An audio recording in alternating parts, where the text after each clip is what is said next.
नमस्कार दोस्तों, हरे कृष्णा, राधे राधे। संतान सप्तमी की बहुत सारी शुभकामनाएं। संतान प्राप्ति के लिए, संतान के उन्नति के लिए, आयु वृद्धि के लिए, सर्वथा संतान संबंधी और सभी प्रॉब्लम के सल्यूशन के लिए हम बहुत ही आसान विधि से घर पर संतान सप्तमी की पूजा कैसे करेंगे, चलिए आज वो देख लेते हैं।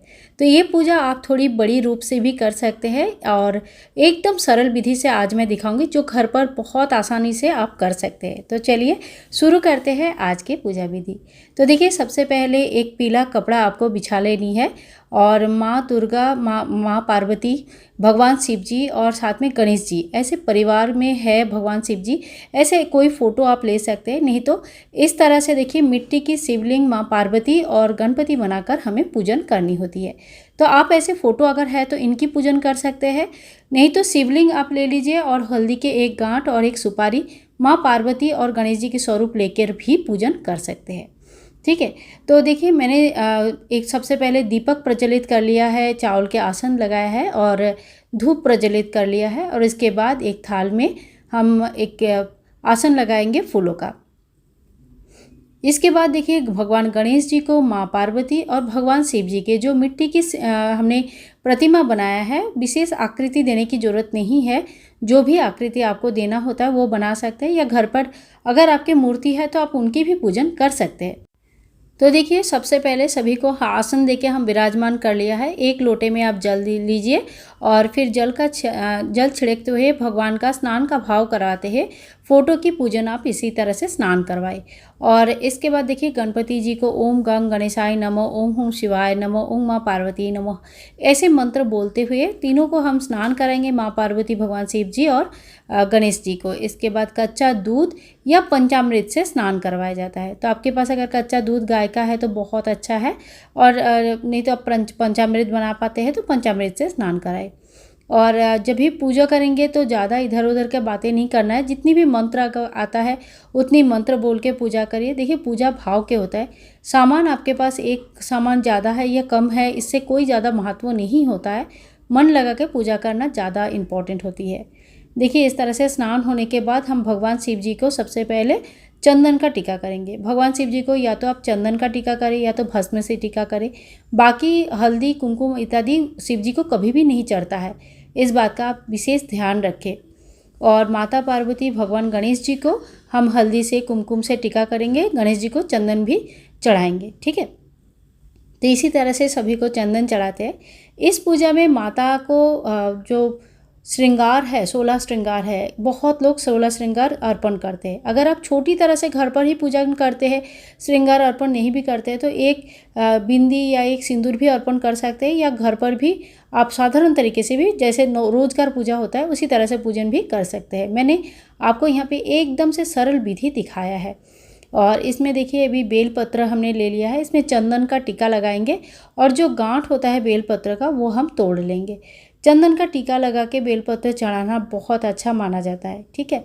इसमें आप अपनी मनोकामना, संतान प्राप्ति के लिए अगर कर रहे हैं तो वो भी लिख सकते हैं, संतान का स्वास्थ्य के लिए कर रहे हैं, पढ़ाई के लिए, संतान का सर्वथा उन्नति के लिए, तो आपके जो भी अगर विशेष कोई मनोकामना के लिए पूजन कर रहे हैं तो वो मनोकामना आप यहाँ पे लिख सकते हैं। इसके बाद हम भगवान को फूल चढ़ा देंगे, सभी भगवान को फूल चढ़ाएंगे। और मिट्टी के भगवान का पूजन करते वक्त ध्यान रखें कि ये बीच में टूटे ना। देखिए, ये जो मैं वीडियो आप लोगों के लिए बना रही हूँ, इसमें मैंने दुर्बा घास मुझे नहीं मिल पाया क्योंकि शाम हो गई थी, तो मैंने दुर्बा घास नहीं निकाला। इस पूजन में दुर्बा घास बहुत ही ज़्यादा महत्वपूर्ण होता है, तो आप दुर्बा घास जरूर चढ़ाएं। भगवान को जनेऊ चढ़ाए, माता को आप लाल जो है ना कलावा चढ़ाए, और जो फोटो हमने लिया है उसमें भी कलावा चढ़ाए। वस्त्र स्वरूप कलावा हमने चढ़ा दिया।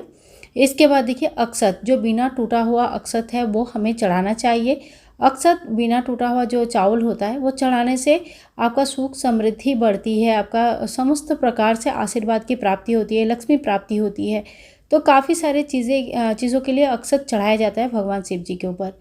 इसके ऊपर देखिए, चावल का फिर से मैंने एक छोटा सा आसन लगाया, और ये जो कलावा होता है इस पूजा में संतान के नाम पे चांदी की चूड़ी बनाया जाता है। अगर आपने चूड़ी बना के रखा है 1.25 तोले का, तो वो चूड़ी की पूजन कर सकते हैं। पूजन के बाद चूड़ी को पहन लिया जाता है।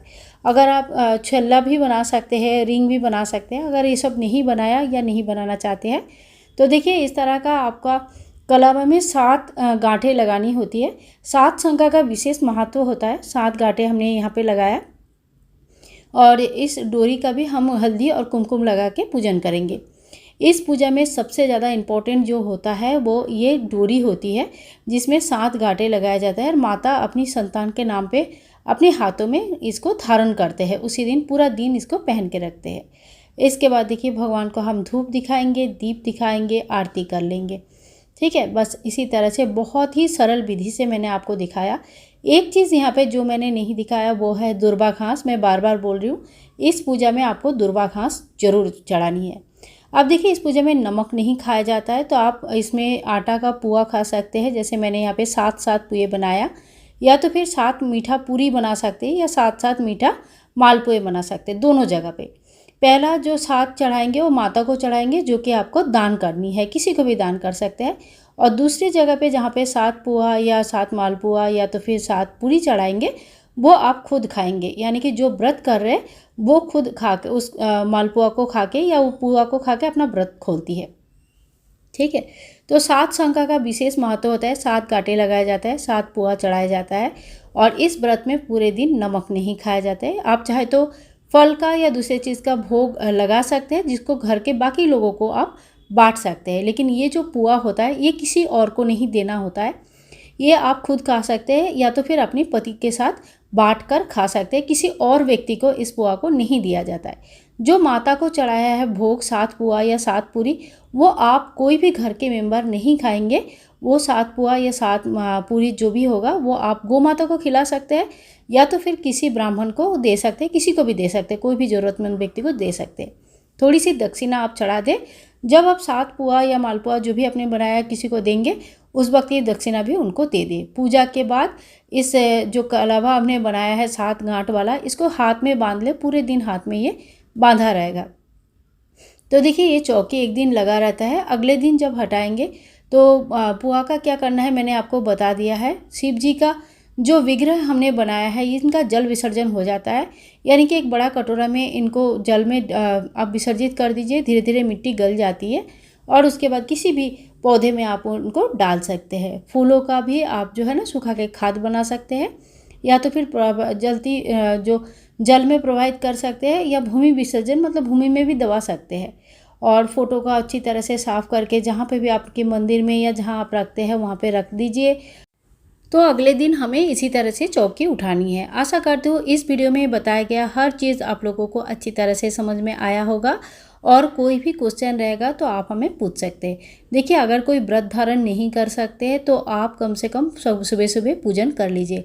इस पूजा को आप सुबह भी कर सकते हैं। भगवान शिव जी की पूजा प्रदोष काल में भी किया जाता है, तो आप इस पूजा को शाम को भी कर सकते हैं। तो आपको अच्छी तरह से समझ में आया होगा कि संतान सप्तमी का व्रत किस तरह से किया जाता है, पूजन कैसे किया जाता है। वीडियो में थोड़ा सा भी कुछ अच्छा लगे तो please like share and comment, channel को सब्सक्राइब करके रखें। राधे राधे।